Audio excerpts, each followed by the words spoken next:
In the summer of 1993, the Blake family loaded up their forest green Dodge Caravan with coolers of food, sleeping bags, a battered old Coleman lantern, and enough bug spray to fumigate half of Oregon.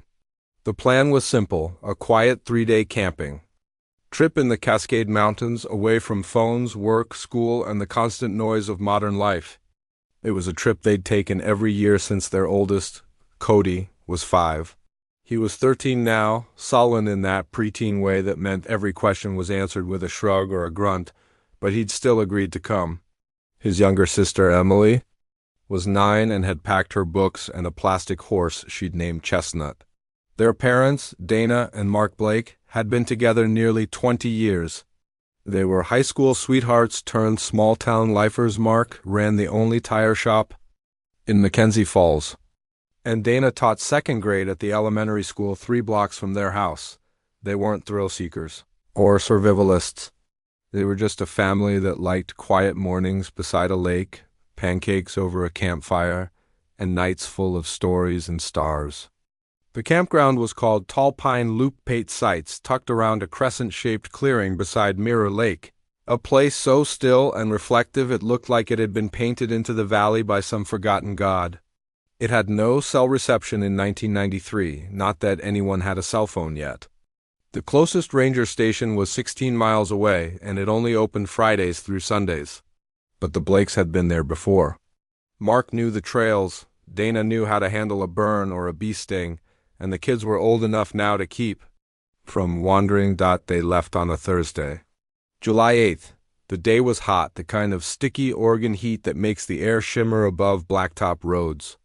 Their neighbor, Harold Sweeney, saw them leave. Mark had promised to rotate his tires the following week. Cody sat in the back seat with his Game Boy, playing Tetris until the batteries died. Emily pressed her nose to the glass and counted every deer warning sign they passed. The last confirmed sighting of the Blake family came from a Chevron station in Oak Ridge, just over halfway to the trailhead. The attendant remembered Dana's red hair and the way Emily asked about the packs of bubble gum by the register. They bought gas, some Gatorade, and a bag of trail mix. Dana paid with a credit card that would never be used again. They never made it home. When they didn't return Sunday evening, Mark's brother, James Blake, called the sheriff's department. A deputy drove out to Tall Pine Loop, but found no sign of the family. The campsites were empty. No tent, no ashes in the fire pit, no tire tracks. Just an expanse of flattened pine needles and a few scattered beer cans from weekend partiers. Search followed, helicopters, ground teams. K-9 units. Nothing, not a single piece of evidence. No tire marks, no clothing, no signs of a struggle. It was like the entire family had driven off the face of the earth. The case went cold. Files were archived. The Blake family's photos, sunlit smiles, and camping gear sat inside dusty manila folders in a Lane County records office until 27 years later. In April 2020, Dr. Violet Hart was reviewing satellite data collected over the Central Oregon wilderness. She was a geospatial analyst working under contract for the Bureau of Land Management, part of a multi-agency project to digitize forest data and assess land use changes due to wildfires, logging, and environmental degradation. Her software had picked up an anomaly in the Cascade Ranger rectangular pattern of thermal irregularities beneath a thick canopy of second-growth fir trees. At first glance, it looked like soil disruption from logging. But the image sharpened, and Violet noticed the geometry. Perfectly square plots, 8 of them arranged in a crescent pattern, nearly overgrown by tree cover. There shouldn't have been anything built there. She ran historical overlays. The plot didn't exist in satellite data from 2000, but an image from 1991 showed the same arrangement, faint and blurred, with what looked like small clearings and barely visible light-colored shapes consistent with tents or vehicles. Violet dug deeper. She accessed an old recreational map archive and found a reference to Tall Pine Loop Campground, decommissioned in 1994 due to budget cuts and declining use. According to records, the area had been abandoned, never repurposed or maintained. Number 1 had filed development permits since So why was it still giving off heat signatures 27 years later? She flagged it and sent the coordinates to the U.S. Forestry Service. A week passed. She didn't hear back. Then a man named Agent Roy Temple from the Department of the Interior called her directly. "You found something," he said. Not a question. Violet explained the anomaly, the overlays, the thermal patterns. She expected skepticism. Instead, he asked her to email everything: images, notes, data logs. That same night, her system access was revoked. Her BLM credentials deactivated. She called her supervisor, who claimed it was a mistake. A glitch in the credential system. 2 days later, Agent Temple appeared at her apartment in Eugene. He was polite, clean-cut, mid-50s with gray at his temples and a government ID that looked slightly too new. "You were not supposed to keep working on those files," he said as he stepped into her apartment. "I didn't know they were classified." She said they weren't until they were. He opened his briefcase and laid out a non-disclosure agreement. "You saw nothing. If you talk about it, you will lose your job, your license, your clearance, possibly more." Violet stared at the paper. "What's out there?" Agent Temple didn't answer. But as he stood to leave, he said, "Some places are better left unfound." After he left, Violet made a decision. She wasn't going to be scared off. She contacted a journalist, Marcus. Vance was an independent investigator who had built his reputation on uncovering suppressed environmental reports, illegal dumping by corporations, and government cover-ups. He had a podcast with 50,000 listeners and a website that averaged 200,000 views a month. She met him in a coffee shop near the University of Oregon and told him everything. Showed him the images, the heat signatures, the overlay. He leaned in. "What's at those coordinates?" She shrugged. "That's what I want to find out." The next week, they rented a Jeep, packed camping gear, and set out to find the forgotten campground. They left the main road and followed an old fire trail. Barely visible, deeply rutted, more moss than gravel. Violet checked the coordinates. Again, "We're close." Marcus pulled over beside a fallen log. The forest was dense here, silent except for the wind in the trees and the faint call of a woodpecker. They hiked for an hour, GPS in hand. The canopy grew thicker, the underbrush deeper. Then, without warning, the forest opened up, a clearing, overgrown but unmistakably artificial. 8 rectangular sites, now half consumed by moss and saplings. One of them had a fire ring, collapsed and blackened. Another had the remains of a wooden picnic table, rotted. Marcus took photos. "This is it." Violet's breath caught in her throat. "You feel that?" The air was wrong, heavy, still, like something holding its breath. She moved to the center of the crescent and dropped to one knee, brushing aside pine needles. Underneath, wood. She cleared more and found what looked like the corner of a weather-worn cooler. She looked up at Marcus. "Start digging." By the time they finished, they had unearthed an entire fire pit, charred logs still intact beneath layers of debris, and something else. A rusted metal object, round, blackened. A pot. Inside it, something even stranger, a Polaroid photograph, burned. At the edges. Faded. But still visible, a woman, a man, 2 kids. Standing in front of a tent, Violet stared. "It's them," Marcus whispered, "the Blake family." The photograph was warped from heat and time, the edges curling inward like the last stages of something burning. But the image was still there, 4 figures, arms around one another, the sun caught in the mother's hair. She had red curls, like coiled fire. The father's smile was wide and a little strained, his arm wrapped tight around the boy beside him. The younger girl was mid-laugh, eyes shut, mouth open, her tiny plastic horse clutched in her hands. Violet turned it over. "Nothing on the back."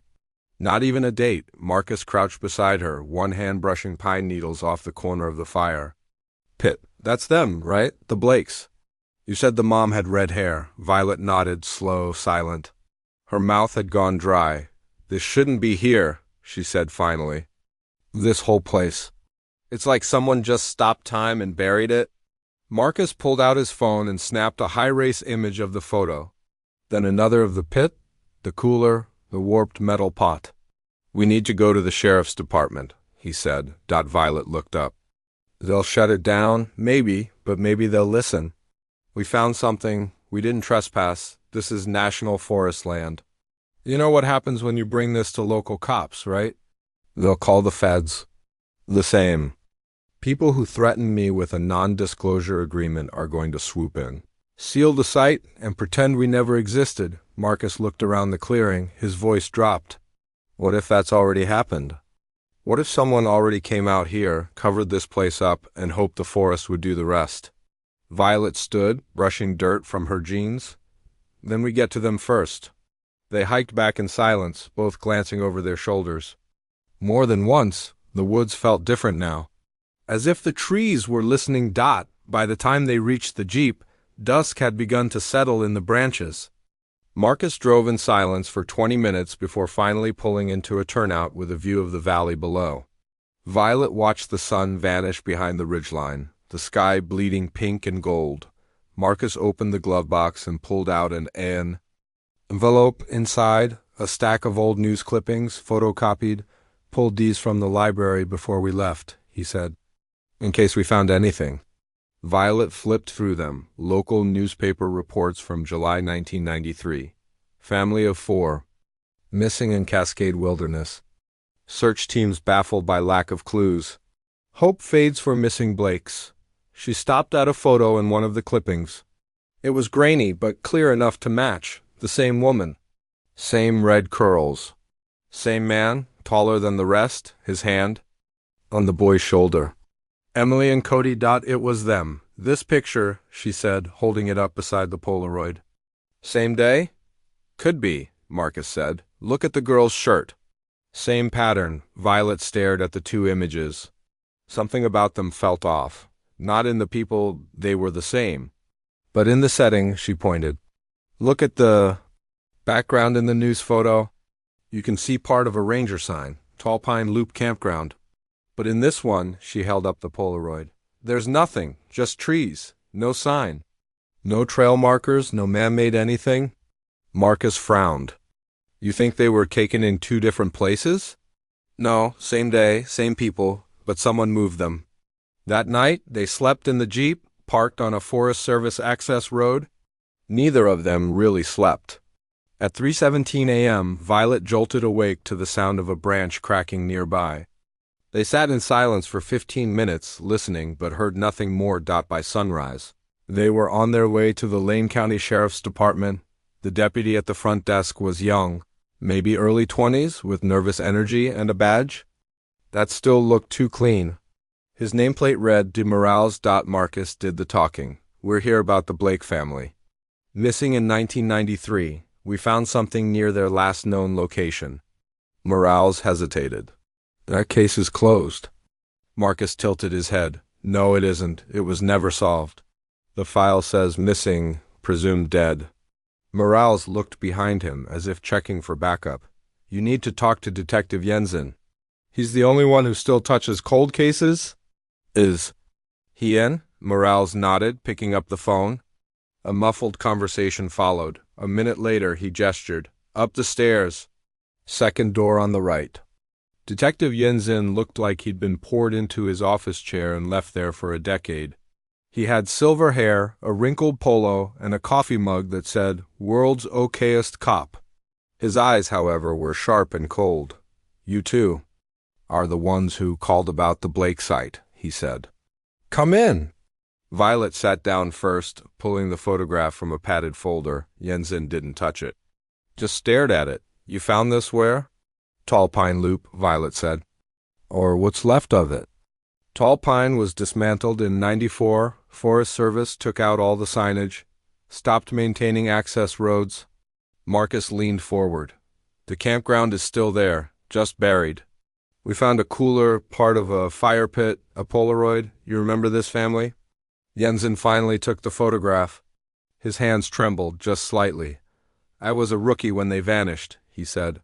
First major case I ever followed.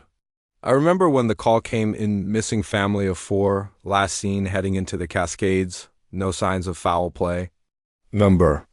Signs of anything. He looked up at Violet. This picture. It's not from the official case file, I know, she said. That's why it's important. Jensen tapped a finger against the edge of the photo. This wasn't just a missing persons case. Something about it always bothered me. The campsite was too clean, too perfect. No trash, no clothing, not even tire tracks. It was like they'd been plucked out of existence. Marcus glanced at Violet. You ever reopen the case? Every year. On the anniversary, I pull the file. But there's never anything new. Until now, Violet said. Jensen leaned back. You said you found a cooler? Where is it? We left it, Marcus said. Didn't want to disturb the site. The detective considered that. You do the right thing or the dangerous one. Could be both. You tell anyone else? No, Violet said. Just you. Good, let's keep it that way. He stood, walked to a file cabinet, and pulled out a thick folder. This is everything we have. Interviews, photos, terrain maps. But here's the thing. There were 5 other disappearances in the same area between 1988 and 1993. All families, all on camping trips.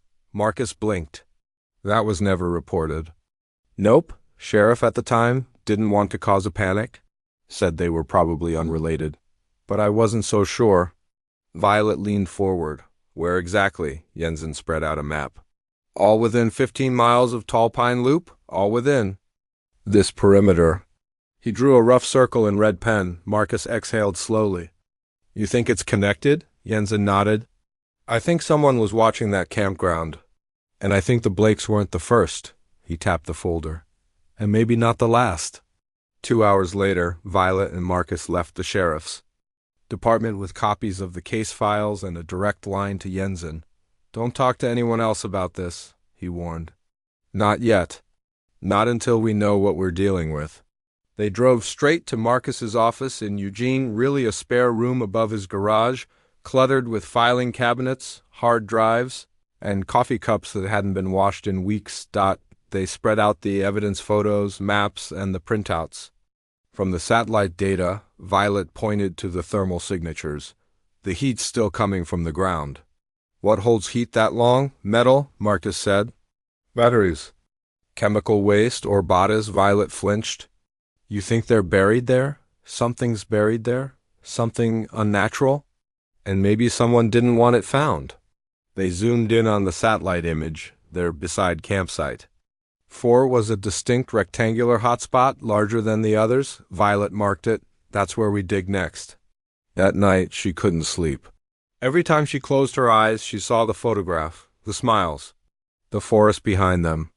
The way the girl clutched her toy like a lifeline. At 3:23 a.m., her phone buzzed, a message from Marcus. Don't freak out, but I think we're being followed.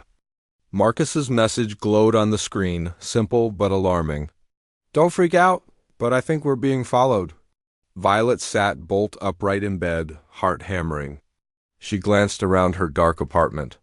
Moonlight filtered through the curtains, casting pale stripes across the hardwood floor. The street outside was quiet, the parked cars untouched, the sidewalks still. She reread the message 3 more times, then grabbed her phone and called. Marcus picked up on the first ring.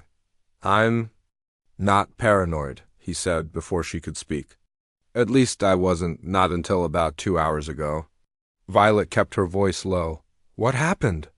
I was going through the Blake files, had the lights off. Then I saw a reflection in the monitor. Someone was standing at the end of my driveway, not moving, just watching. She felt the chill in her blood. You get a picture? No, too dark. And by the time I grabbed my phone and turned on the porch light, they were gone. Violet rubbed her temple. Could have been. Someone passing by. Not at 1 a.m. in this neighborhood. I live at the edge of town. Nothing out here but trees and fence line. You call Jensen? Not yet. I didn't want to spook him until I knew for sure. Could have been a fluke. But Violet knew better.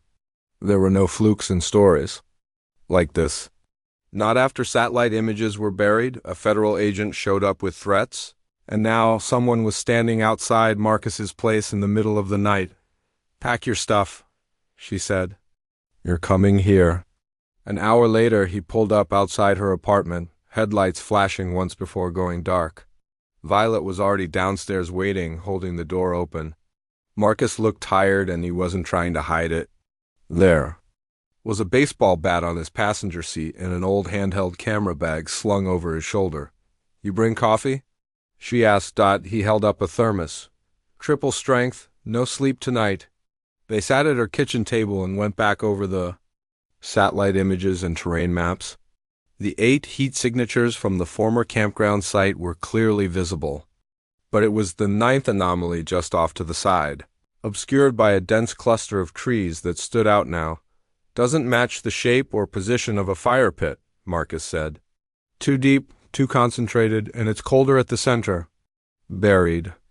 Structure? Possibly, or maybe a shelter or a vault? Violet zoomed in. If someone was hiding something out there? This is where it would be, Marcus leaned back. There's something else. What? He pulled out a small sealed envelope. Found this in the Blake file, tucked between 2 photocopies. Violet took it carefully. On the front, in faded blue ink, property of Emily Blake, do not open unless you're me. Her breath caught. Is this real? She asked. Marcus nodded. Paper's old. Ink's aged naturally, no barcode. Looks like it was tucked into one of the original folders by mistake. Inside the envelope was a sheet of lined notebook paper, ripped from a journal. A child's handwriting, uneven and big, July 9th, 1993 mirror. Lake Camp Daddy says not to tell anyone, but I heard the man in the woods. Cody heard him too. He was talking to Daddy and then he was gone. Cody says we can't tell Mom. I don't know why. I think the man is watching us. He was behind the trees by the red tent. I saw his boots. They weren't camping boots. They were shiny like the ones in church. Emily B. Violet stared at the note. The last line made her stomach twist. They were shiny like the ones in church. No one wears polished shoes into the forest. Marcus tapped the note. This wasn't written. In panic, it's a child's record. Something she thought she was supposed to keep secret. She was 9, Violet whispered, and she knew someone was watching. They didn't sleep. By morning, Marcus had rigged his motion sensor camera to face the alley behind the apartment. Violet printed out high-res copies of Emily's note and marked the precise GPS coordinates of the 9th anomaly. And by noon, they were back in the woods. They hiked silently. The trail was barely visible now, swallowed by decades of growth. Ferns rose chest high in places. Their boots sank into loam that felt too soft, too moist, as if the ground hadn't fully let go of what had been buried beneath it. This is the place, Violet said.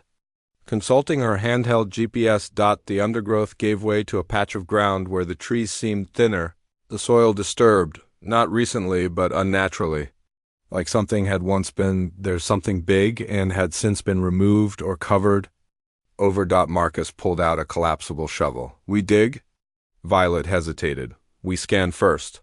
She unfolded a portable LiDAR scanner and began sweeping the area. As the display processed, faint lines began to appear, straight, angular, man-made. Looks like a box, she said. Roughly 8 feet long, 4 feet wide, and hollow inside.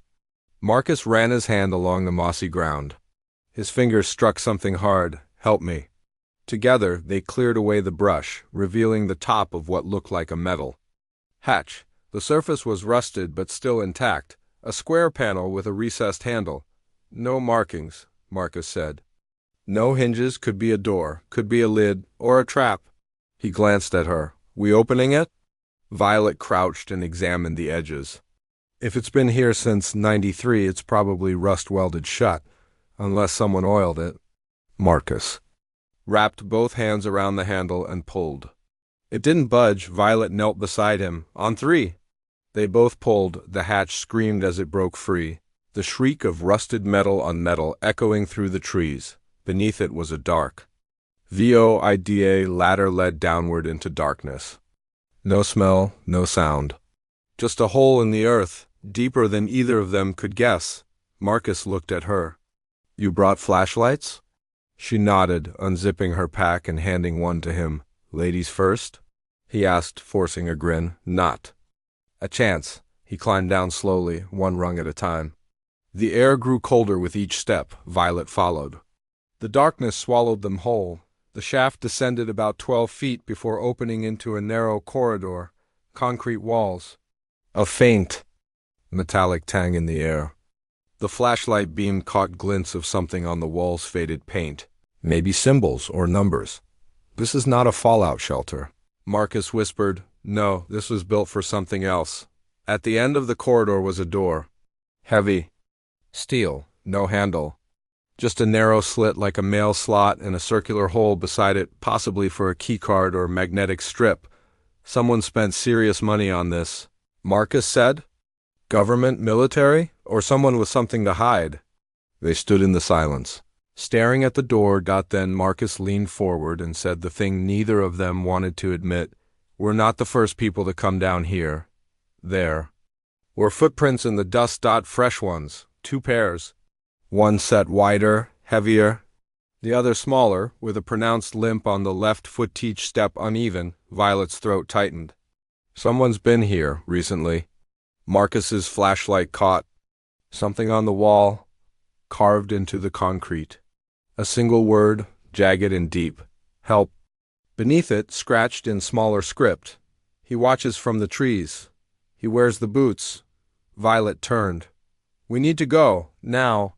But as they backed away from the door, something shifted above them, a metallic clang, then darkness. The hatch had slammed shut. The sound echoed down the shaft like a thunderclap, steel crashing on steel, the hiss of rusted hinges catching, then silence so absolute it rang in their ears. Violet's heart slammed against her ribs. She wheeled around, flashlight beam jittering.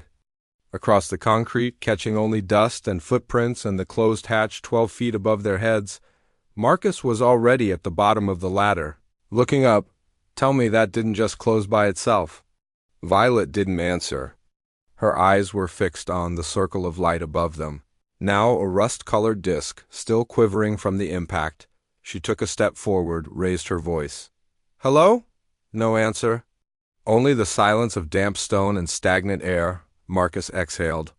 Maybe it slipped, age, gravity, bad luck.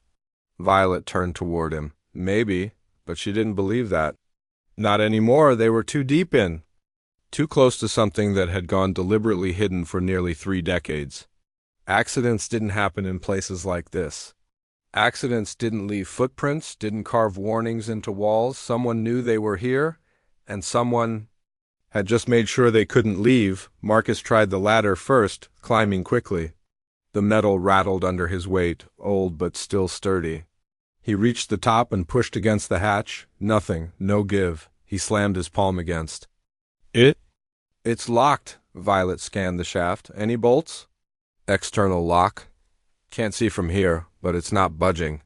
He climbed back down, boots scraping steel. For a moment, neither of them spoke.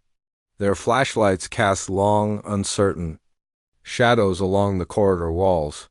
Dust danced in the beams like ash. Then Violet squared her shoulders. We go forward. Marcus hesitated. We don't know what's ahead? We do know what's behind a locked exit and whoever just sealed it. He looked down the hallway. You really want to keep going toward the thing that buried an entire campground? Violet checked the charge on her flashlight. We came here for answers. They moved together, slow and silent, following the corridor deeper. The air grew colder, denser. The walls were poured concrete but damp with condensation. Every 20 feet or so, there were doors plain, featureless, windowless. All locked. Except one, a jarred door on the left, hanging crookly on one hinge. Something had bent it from the inside, warped the metal. The floor beyond was strewn with debris, scraps of paper, rusted metal shards, something that might once have been a folding chair. Marcus paused just outside the doorway. You smell that? Violet nodded. Metal, old blood, and mold. They stepped inside. It was a room maybe 15 feet across, a low ceiling, a narrow cot against one wall. No mattress, just frame, in the corner, a bucket. Empty, but foul. And against the far wall, scratched in a child's hand. I'm sorry, Cody. Violet froze. Emily, she said quietly. This was hers. There was something else on the floor, a torn notebook page. The ink had bled from moisture, but some of the writing remained. I don't know what day it is. I think Cody is sick. He talks in his sleep. Sometimes he screams. The man comes at night. He brings food, but he won't talk to us. I miss Mom. Violet sat on the floor, stunned. The page trembled in her hand. Marcus didn't speak. She was alive, Violet whispered. After they disappeared. She was still here. She turned the page over. On the back in fainter writing, he keeps us in different rooms. Cody got in trouble. He said a bad word and the man got mad. He says we'll go to sleep if we don't behave. I don't want to go to sleep. Marcus crouched beside her. What is this place?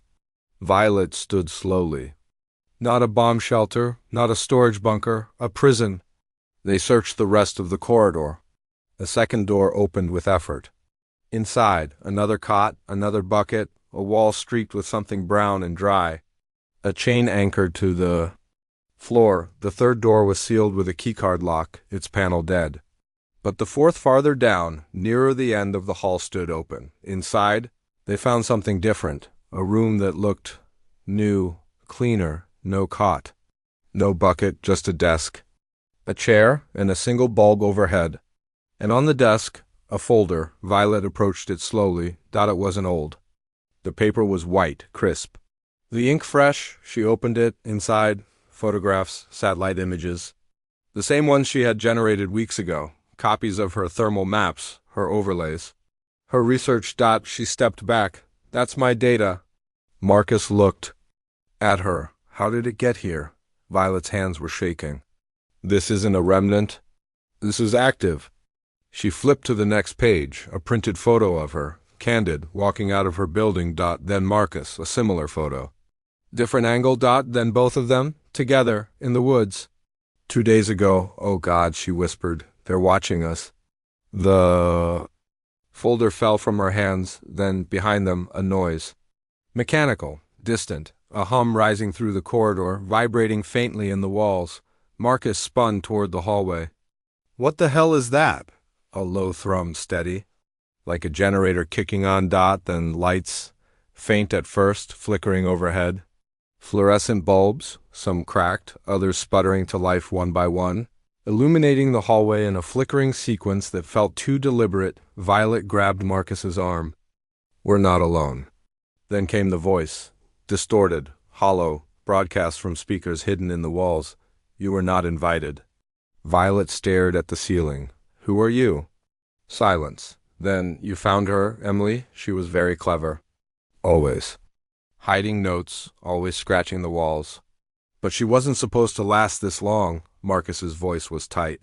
What did you do to her? She lasted 96 days. Cody made it 102. Mark? Not quite as long. Dana was the first to go. Violet stepped forward. Why? Who are you? Why did you take them? The voice was calm, measured. They were selected, watched, studied. Families make the best control groups. Bonds under stress, loyalty under pressure. They teach us how people break and how long it takes. Marcus's eyes were wide. This is a psychological lab. The voice continued. You shouldn't be here, but you are. So now the study changes. The hallway lights surged, too bright, then cut out all at once. Total darkness.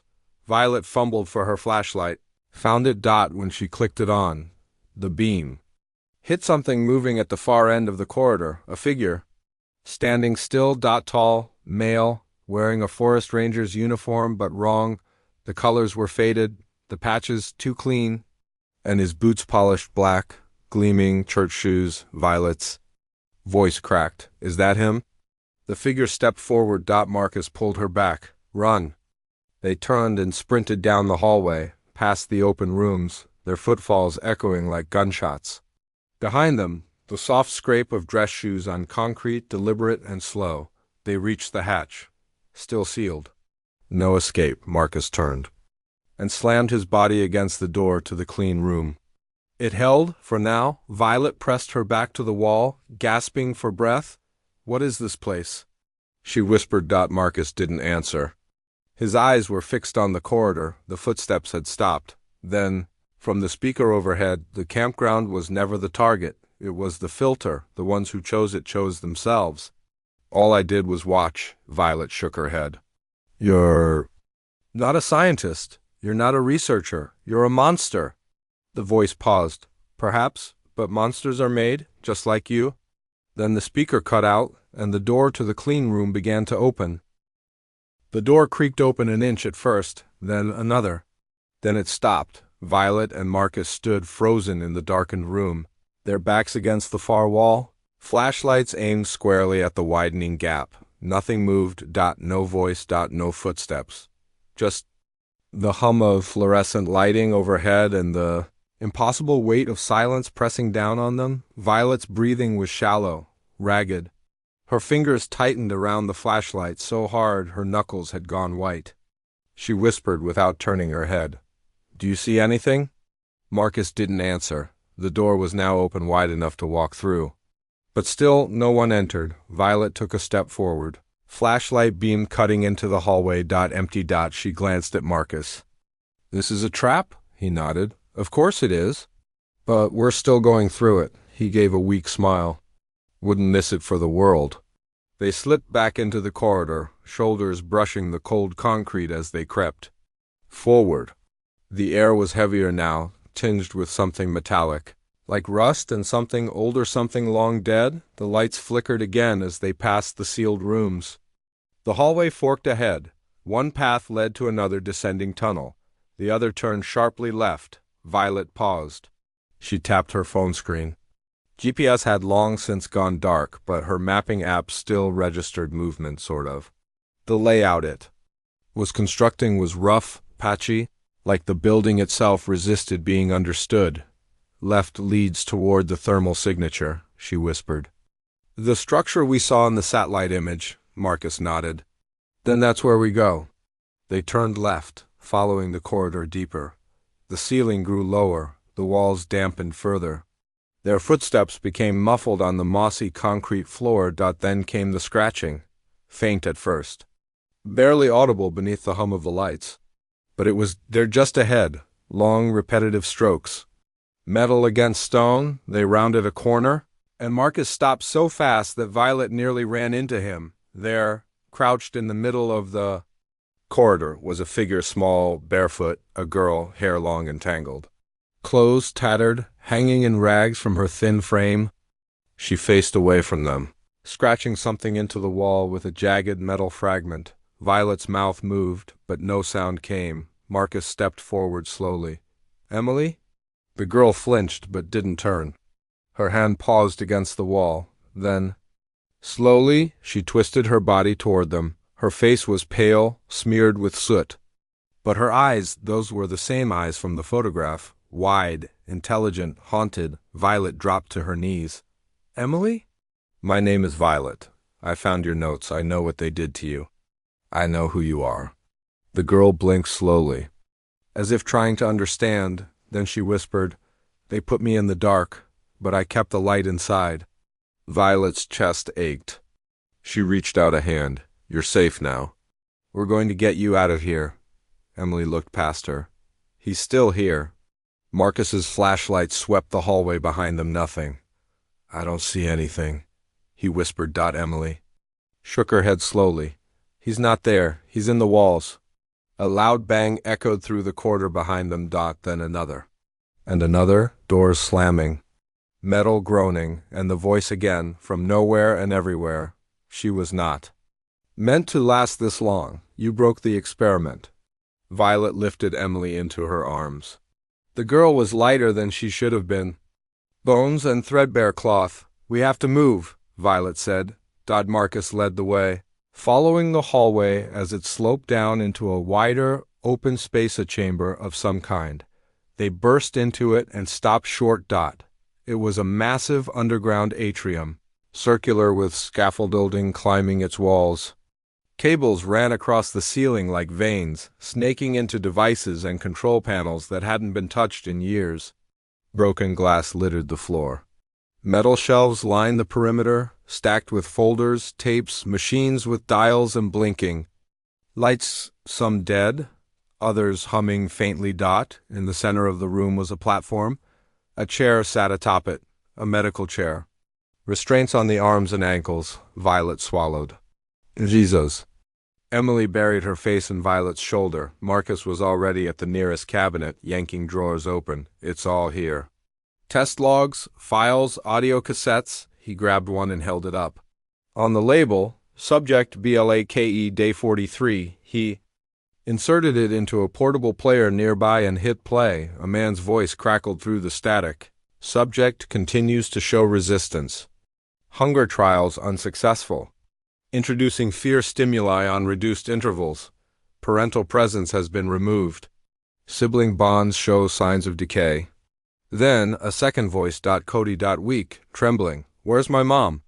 Please, just tell me where she is. The tape clicked. Silence. Marcus shut it off, his hands shaking. They tortured them. Violet nodded, silent, then a noise not from the speakers. From behind the shelves, a movement. A shuffle. And then a figure stepped into the room, not tall. Not the man in the boots. This one was smaller, older, pale, face covered in burns and scars, left eye clouded over. His voice cracked like broken glass. You shouldn't be here. Marcus stepped forward. Who are you? I was the last technician. They left me. When the funding dried up, when the oversight collapsed, they took the others and sealed it all. Violet stared at him. They? Who's they? The foundation. The program. Whatever you want to call it. They started it after the Cold War psychological endurance testing. Survival under isolation. Trauma thresholds. He pointed at Emily. She was the youngest survivor. The others didn't make it. Marcus took a step closer. You were part of it. You helped them. The man looked at the floor. I was the recorder. I took notes, but I stayed after. When they left, I couldn't leave her here. I kept her fed. I couldn't let her die. Violet's voice rose. You kept her here? She was safer in the dark than in the world that made this place? Emily was silent, then she whispered, He gave me stories. But he lied. Violet set her down. We're leaving, all of us. The technician didn't move. Marcus grabbed Violet's arm. We need to find an exit. There's an old freight elevator, the man said, at the far end. Used for supply? Drops. I haven't used it in years. Will it work? If the generator's still up. They ran. Emily clung to Violet's hand. Marcus followed close behind, flashlight sweeping the walls. They found the elevator behind a pair of rusted blast doors. Marcus wrenched them open. Inside, a steel platform, cables dangling, a control box wired crudely into a backup battery. The technician limped after them. You have to hold the button the whole way. It's manual override. Violet stepped on with Emily. Marcus followed. The elevator groaned. The technician stayed behind. You'll tell them? He asked. What happened here? Violet met his eyes. Yes, he nodded. Then that's enough. He turned and disappeared into the dark. The elevator began to rise, slowly, jerkily, but it moved 15 feet. 20. Then light. Sunlight. Real, golden, burning through the trees, the hatch. At the surface had opened. They climbed out into the forest, gasping like drowning swimmers reaching air. The sky was wide, the breeze cold and sweet. Emily stood barefoot on the moss, staring upward. Then she whispered, He's still down there. Violet turned to Marcus. We have to expose this. He nodded, every word, every name. Then Violet saw it on the far hill. A figure. Watching. Tall, still, dressed like a ranger. Boots, gleaming. And then he stepped back into the trees and vanished. They didn't speak for a long time after they reached the forest edge. The wind moved in soft gusts, whispering through the trees like an old language neither of them fully understood. It felt unreal, the sunlight, the normalcy, the sound of birds chirping far overhead. Emily stood silently in the middle of a patch of sunlight, bare feet rooted in damp moss. She didn't shiver, didn't blink, just stared toward the tree line where the man in the boots had vanished. Violet couldn't stop watching her. She looked like a ghost trying to remember how to be alive. Marcus broke the silence first. How far is the jeep? 1/4 mile, Violet answered. If it's still there. They walked in silence, Violet holding Emily's hand as gently as she could. The girl's fingers were cold, her skin pale, but she moved without resistance, head swiveling with each bird call or snapping twig. The woods felt different now, like it knew what they'd seen, like it had been complicit when they reached. The trailhead, the jeep, was still there, untouched. Marcus unlocked it with shaking hands. I can't believe we got out. We didn't, Violet said quietly, eyes still scanning the tree line. We just surfaced. They loaded into the vehicle, Emily tucked between them in the back seat, wrapped in a blanket Violet found in her pack. She sat perfectly upright, her hands folded, eyes locked on the side mirror. Marcus started the engine. Where do we go? Sheriff's Department? Violet said. Jensen needs to know. And then we go to the press. Every file, every tape, everything we have, we drop it all. And Emily? Violet turned in her seat. You okay with that? Emily gave the smallest nod. I want them to know what happened. So they drove. Down the winding forest roads, past old service markers swallowed by lichen and time. Past faded memories and places no one had spoken of in decades, but the further they drove, the less certain Violet felt. Every time she looked in the rearview mirror, the same thing, a pair of boots, just for a second. Then gone, she didn't tell. Marcus. Not yet.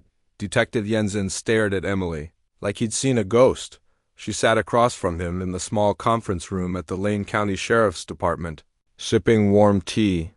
She hadn't spoken much since arriving, just nodded occasionally, eyes always drifting to the corners of the room, like she expected someone to be watching from behind the walls.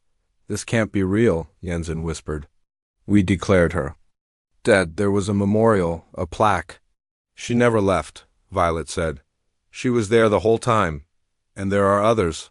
Marcus laid the folder on the table. Inside were photos, handwritten notes, satellite images, and a burned Polaroid. Now sealed in a plastic sleeve. Jensen flipped through the pages with a tight jaw. He stopped when he reached the photographs of the underground structure, then again when he saw the playback transcription of the audio tape labeled, Subject BLAKE Day 43. I need to make some calls, he muttered. The FBI, maybe the state. This is big. Be careful who you call, Marcus said. They covered this up once, they could do it again. Jensen nodded. You're not wrong. He looked at Emily. You don't have to speak, sweetheart. But if you remember? Anything else, any names, places, things they said it could help? Emily's voice was hoarse. There was a room with stars. On the ceiling. Plastic ones, that's where they kept Cody. Jensen blinked. The report said he was never found. He died on day 102, Emily said. I kept counting. Marcus. Look down. They timed it? She nodded. Violet single quotes as voice cracked. Do you remember anything about the man in the boots? Emily didn't answer, but her hand moved beneath the table, drawing something with her finger on the smooth surface over and over again. A circle. A triangle inside it. Then a vertical line through the center. Violet froze. That's the symbol from the tape logs, she whispered. It was on the back of the files. It's not a government seal.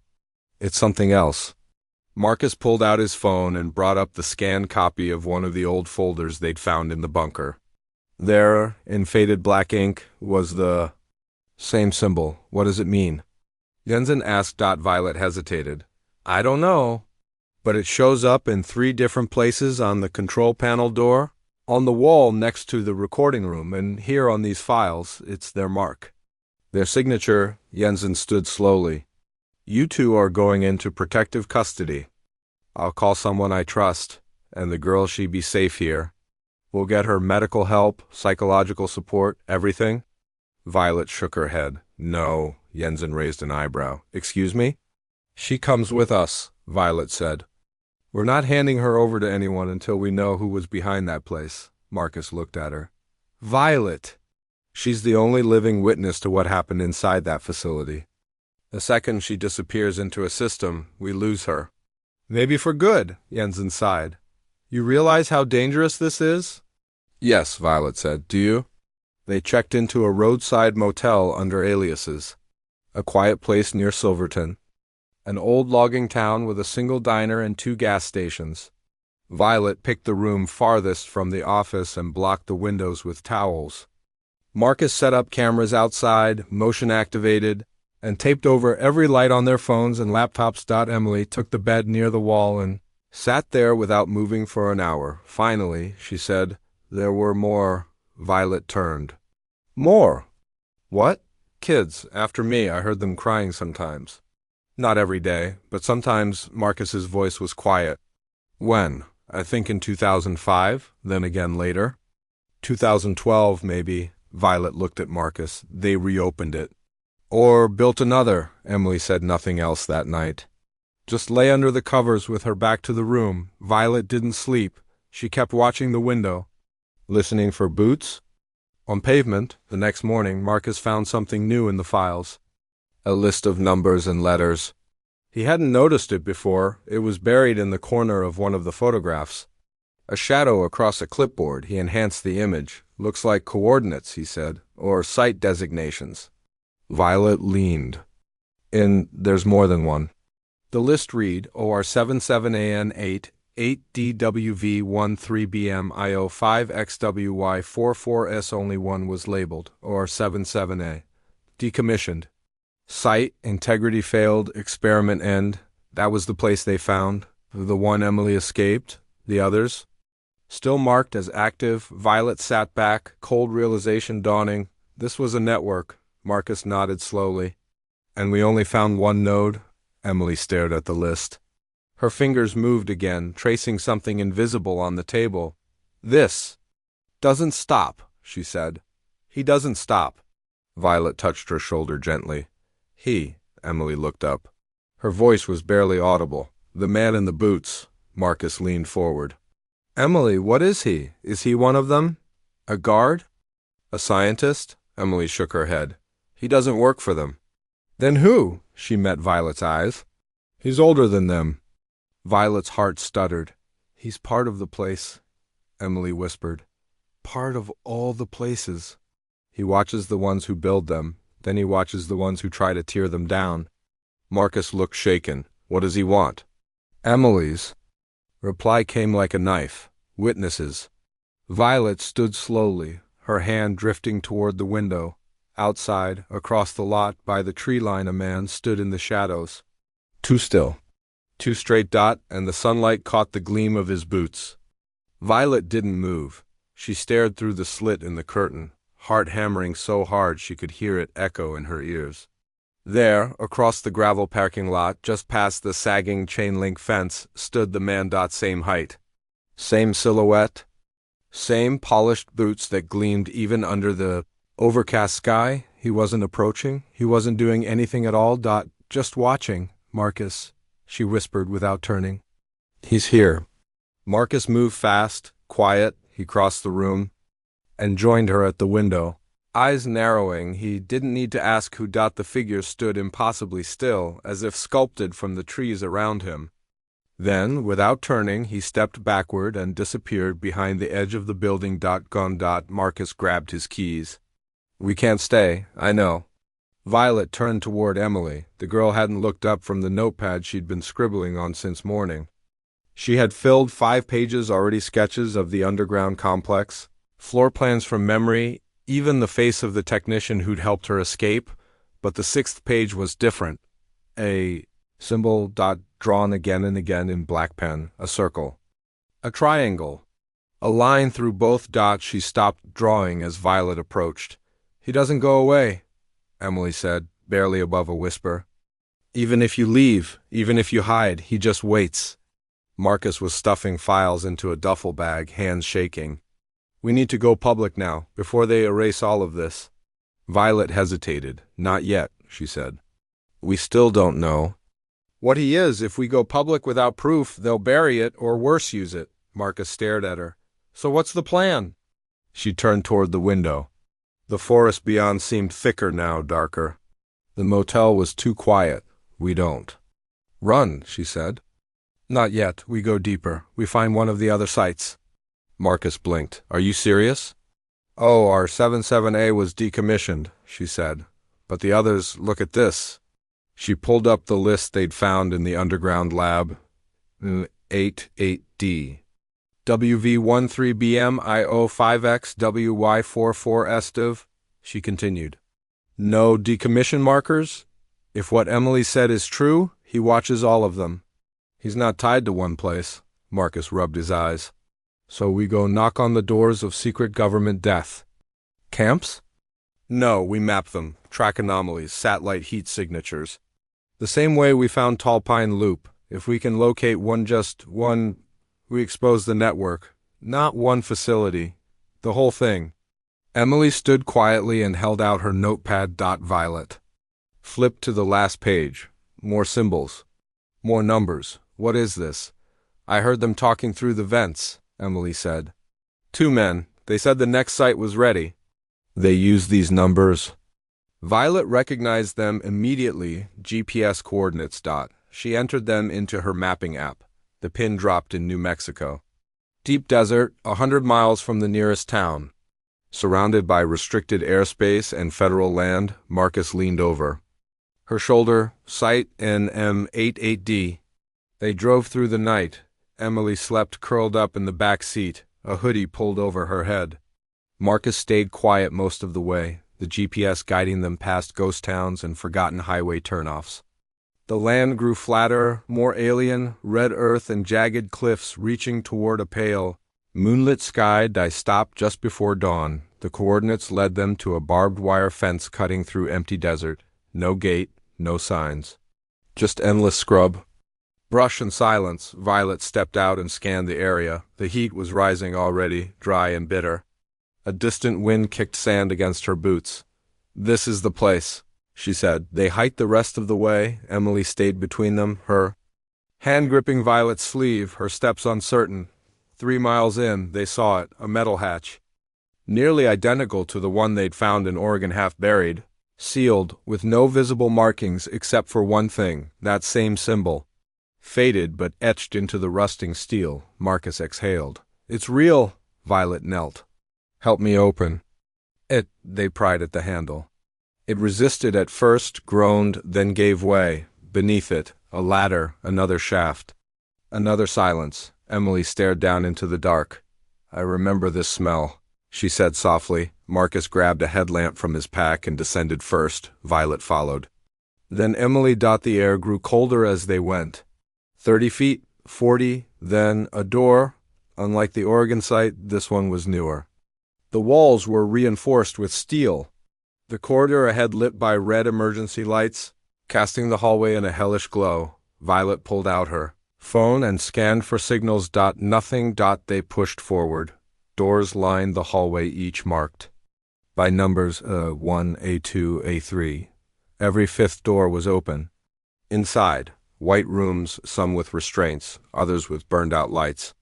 One had blood smeared on the floor in the shape of a palm print. Emily's breath quickened. This one's worse, she whispered. They changed things.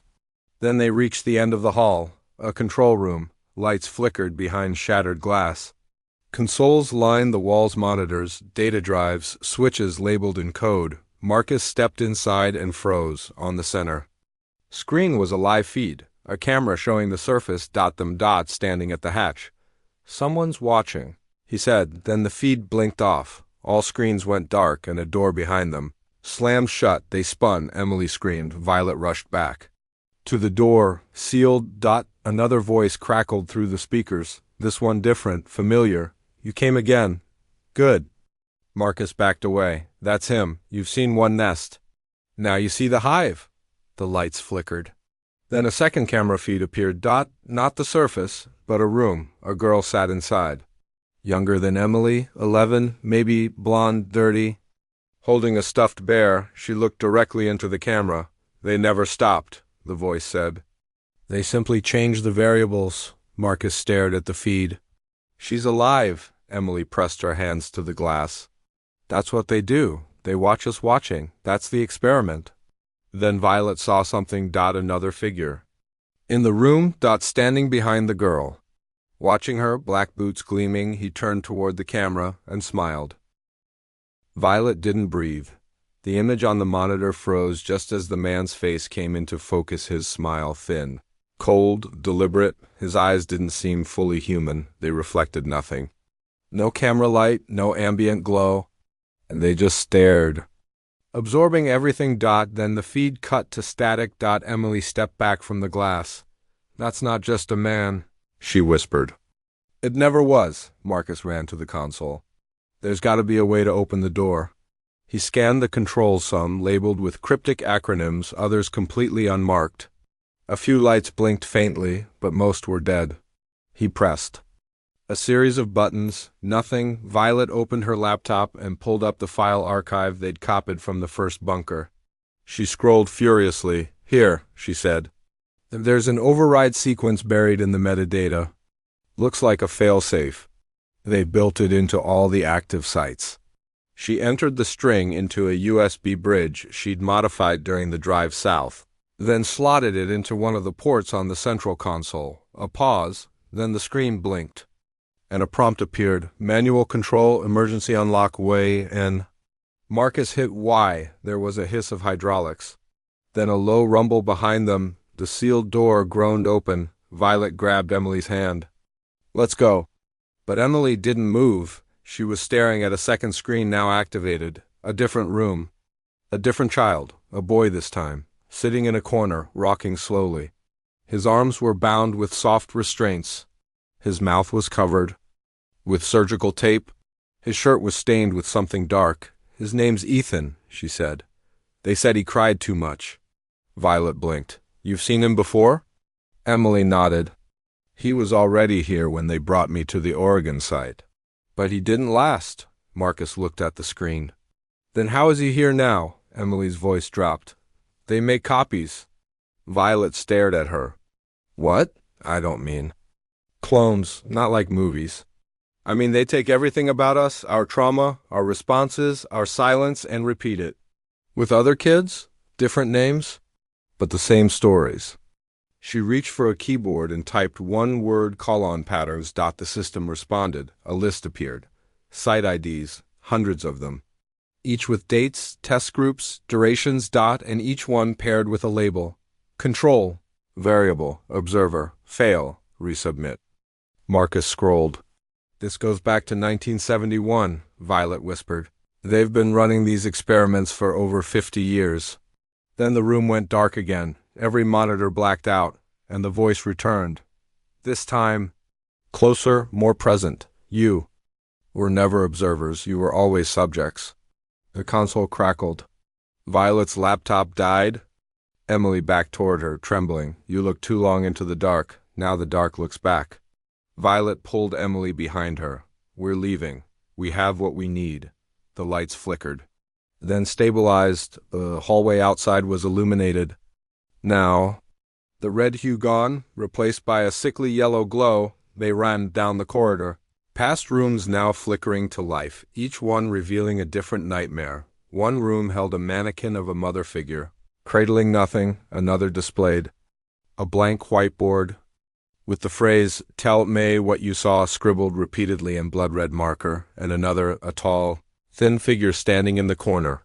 Violet didn't stop to see if it was real. They reached the elevator shaft at the end of the hall. There was no lift, just an open drop into blackness. Marcus leaned over.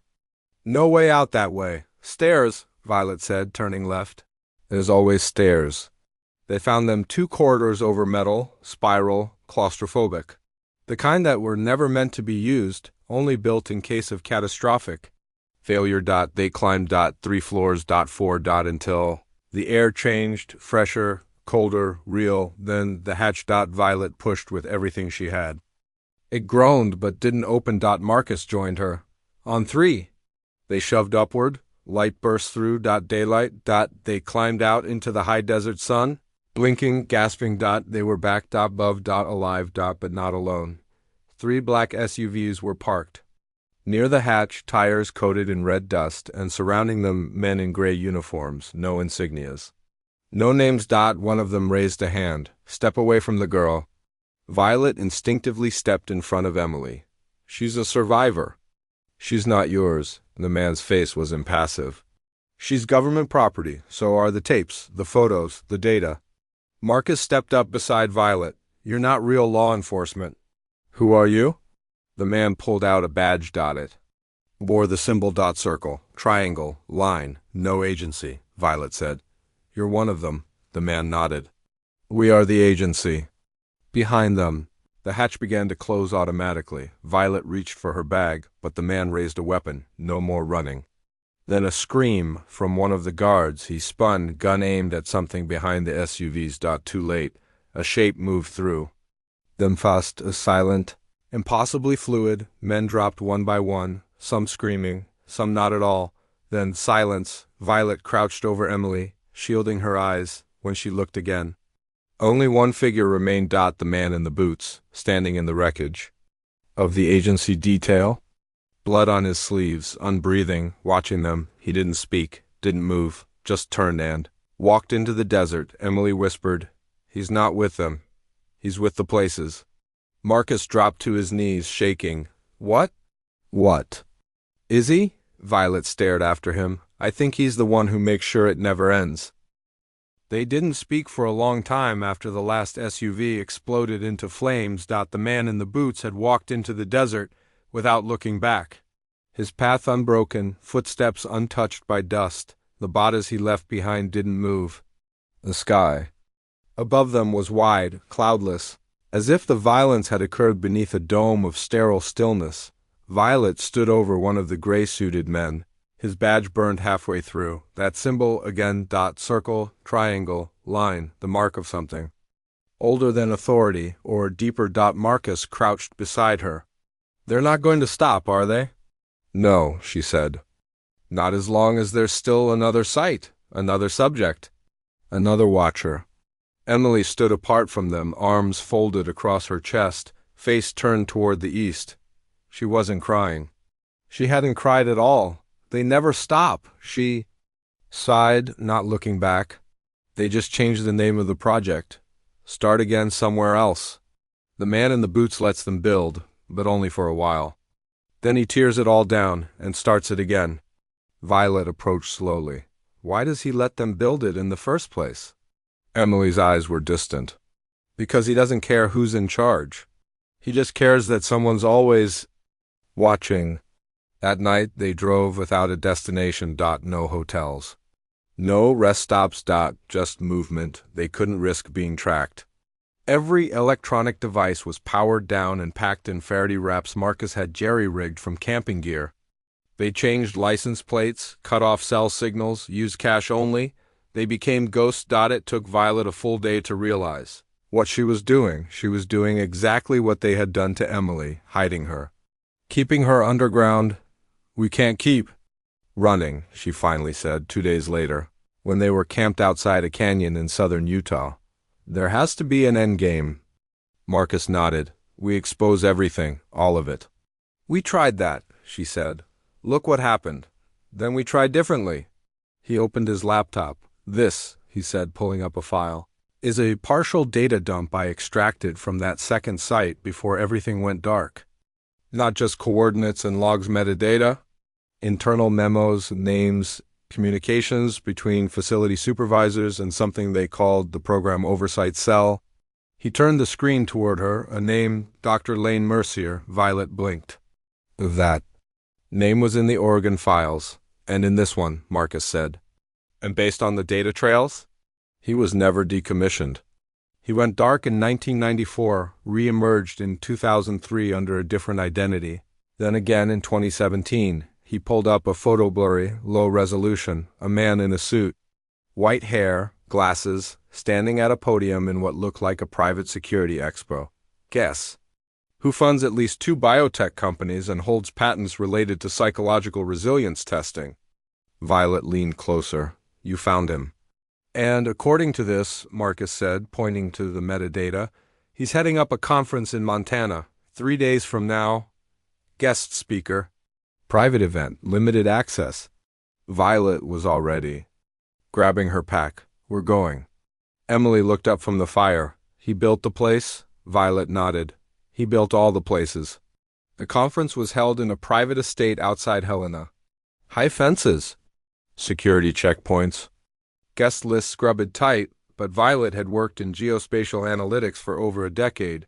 She knew how to navigate systems.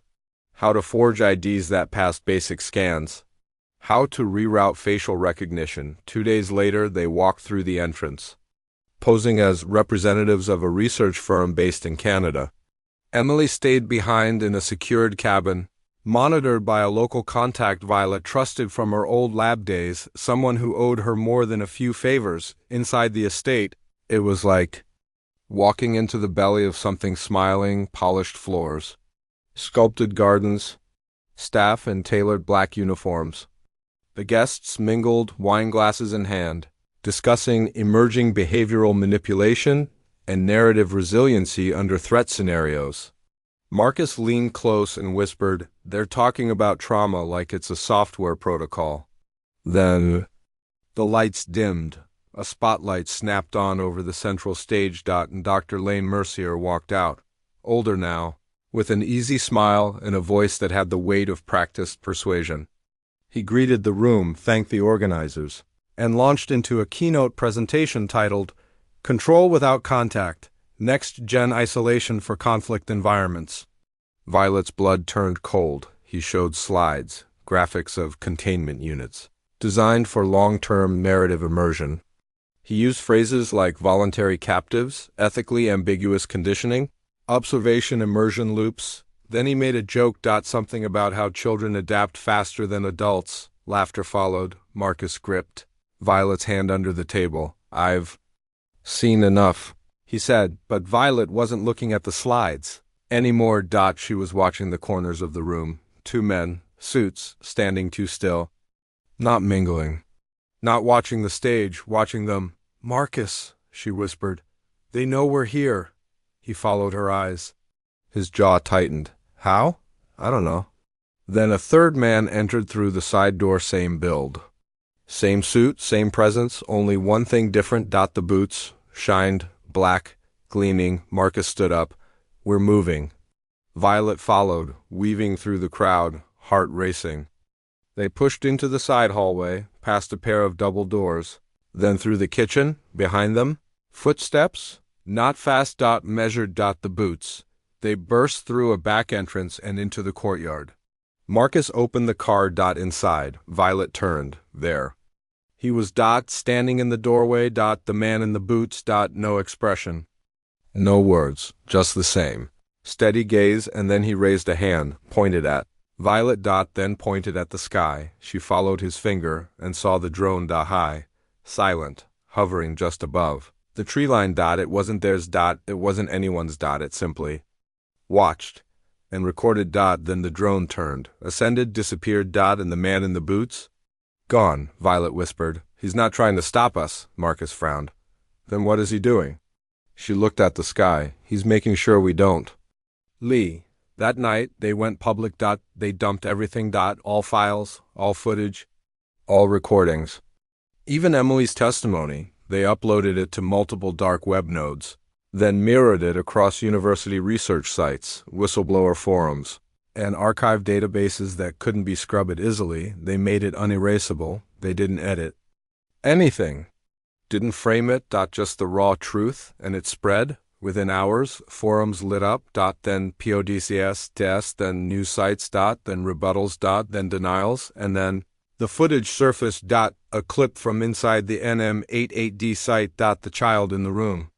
The man in the boots. And the camera panning toward the walls covered in names, some of which matched real missing children reports from the last 3 decades. Marcus turned to Violet. "It's working." She nodded. But something gnawed at her. It was Emily, later that night, who said what she'd already begun to suspect. "You didn't stop it," she said softly. "You just gave it a new test group," Violet's voice cracked. "What do you mean?" "They're watching how the world reacts," Emily said. "It's all still the experiment." Outside, in the distance, a camera lens glinted, and in its reflection boots. 3 weeks after the data drop, Violet sat in a borrowed cabin on the edge of Glacier National Park, watching fog roll down from the mountain like a shroud. The air smelled of pine, smoke, and something else, something not quite clean, news. Coverage of the exposed sites had already begun to fade. Authorities denied knowledge. Anonymous experts refuted the footage. They called it a hoax. A psychological operation. An AI fabrication, none of it mattered because it was already out there, and people were watching, not just watching the footage, but watching the watchers dot all across the web. Forums dedicated to conspiracies, lost children, deep state experiments, and shadow government cells erupted. Vigilante groups formed. Some went silent days later. Some didn't. There were sightings, booths at science conventions, packed away mid-presentation. Private airstrips in rural areas suddenly, sealed off by men in unmarked uniforms, and in a handful of cases, survivors, just like Emily, began to speak up. But it wasn't exposure that ended the program. It was adaptation, because the man in the boots never chased Violet again. He didn't have to. Now, the world chased him. Emily had stopped drawing. For weeks, she'd filled notebooks with symbols. Faces, floor plans, maps of darkness, Violet called them. But now, she sat quietly most days, watching the sky with an expression somewhere between hope and wariness. They were staying off-grid, no phones, no internet. Just burner laptops and offline servers Marcus had rigged to back up whatever data they came across. But even in isolation, the signal had changed. Radio static carried patterns now. Every time Violet turned the dial, she could feel it, a sequence repeating sometimes 3 notes. Sometimes a burst of Morse, sometimes a looped word. Observe, repeat, confirm. The same voice. She didn't know if anyone else could hear it. Marcus thought it was interference. Emily didn't comment, but Violet knew it was the next phase, and it hadn't come from a facility. It had come from him, the man in the boots. They returned to the Oregon site one last time. Violet had to see it again to know if anything had changed. If it was truly abandoned. They hiked in under the cover of night. No flashlights. Just moonlight and memory. But when they reached the clearing, there was nothing. No hatch. No stone foundation. No burn marks or rusted equipment. Just moss. Untouched. Earth, like the place had never existed. Marcus circled the area. It was here, right here. Violet stood motionless. Emily crouched and placed her palm flat on the ground. Then she whispered, "He covered it." Violet turned to her. "The man in the boots?" Emily nodded. "He folds them back into the world, hides them again, but only when they're done." Marcus frowned. "Done how?" "When the story's finished," she said. They stood there for a long time, listening to the stillness. Eventually, they walked back in silence. None of them said what they were all thinking. If the site was truly gone, then something else had already begun somewhere new. The sightings continued. Not of the man himself, but his signs. In Kentucky, a group of hikers discovered a series of burned tree trunks arranged in a perfect circle. Inside it, a doll sealed in an oxygen chamber. No prints, no video footage. But one of the hikers later reported recurring dreams of a glass hallway underground. In Norway, a deep-sea drone captured footage of a rusted bulkhead in an ocean trench marked with a triangle inside a circle. The feed cut out seconds later. When the vessel resurfaced, the footage was gone. In Arizona, a meteorological station picked up repeating signals bouncing off cloud layers. Morse code, silence, is the control. And in every instance, somewhere nearby, someone reported seeing him, not up close, not clearly, but always present. Standing, watching. Boots shining in the dark. Marcus eventually left. He didn't say goodbye. He just left Violet a note, encrypted. On a flash drive. It read, "If this is all still the experiment, then I'm going to find the next control group before they're activated. Keep her safe. Watch the mirrors." She never heard from him again, but occasionally, when she scoured deep corners of the web using old protocols and backdoors, she'd find fragments of footage, security cam screenshots, unexplained anomalies tagged with the name Mira_01. She knew it was him, still fighting, still searching, still watching. One night, months later, Violet awoke in the middle of the night in a cold sweat. Emily was standing at the cabin window. Looking out, the sky was pitch black. No stars. Violet climbed out of bed. "Bad dream?" Emily didn't answer for a long time. Then she said, "I think they're done testing me." Violet joined her at the window. "What do you mean?" "I think I'm not part of the program anymore. I think I passed." Violet stared at her. "Passed what?" Emily finally turned, and for the first time since she'd escaped the facility, Violet saw her smile, but it wasn't a child's smile. It was calm, steady, terrifying. "I think I'm one of them now," Emily said. And from the shadows beyond the tree-lined booths gleamed